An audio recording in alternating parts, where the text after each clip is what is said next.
Est-ce que l'usage de la notion de don n'est pas quand même un usage beaucoup moins innocent que d'autres appréciations? Absolument. Parce que là, on ne touche pas à quelque chose. Bien sûr, mais la notion de très don est au fond la philosophie.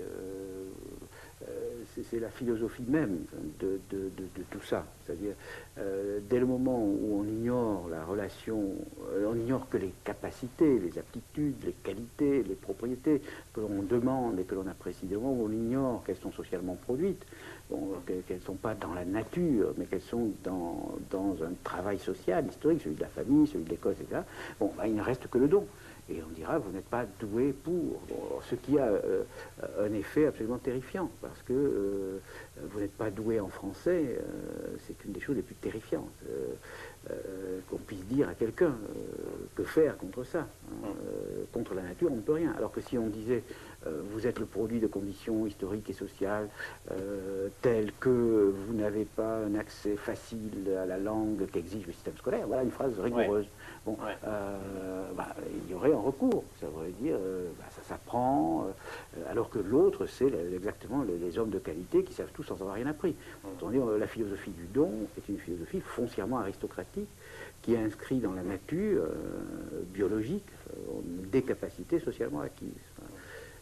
Celui qui ne les a pas n'y peut rien, et celui qui les a peut se les attribuer. Les deux choses étant également dangereuses. Donc nous avons un système qui dissimule activement une bonne partie de ces structures. Oui, alors le problème, je me permets de corriger la formulation que vous avez employée, parce qu'on pourrait penser que ce système a des intentions, qu'il y a une volonté méchante, enfin, qu'il y a une sorte de malingénie diabolique, pervers, etc. Le pire, c'est que les mécanismes sociaux n'ont pas d'intention. Bon, il n'y a pas de sujet de ces mécanismes, il n'y a pas de complot. Alors, malheureusement, une des lectures mauvaises de la sociologie consiste à transformer l'analyse de mécanismes en analyse de volonté. Et on dira, c'est la classe dominante qui domine, qui élimine. Enfin, il y a des écrits, même de sociologues, que je critique, hein, qui disent l'école élimine. C'est pas vrai. C'est la logique du fonctionnement de mécanismes extrêmement compliqués, parmi lesquels il y a l'inconscient de ces mécanismes, aboutit au fait qu'un certain type d'enfant, par au hasard, est plus éliminé que d'autres.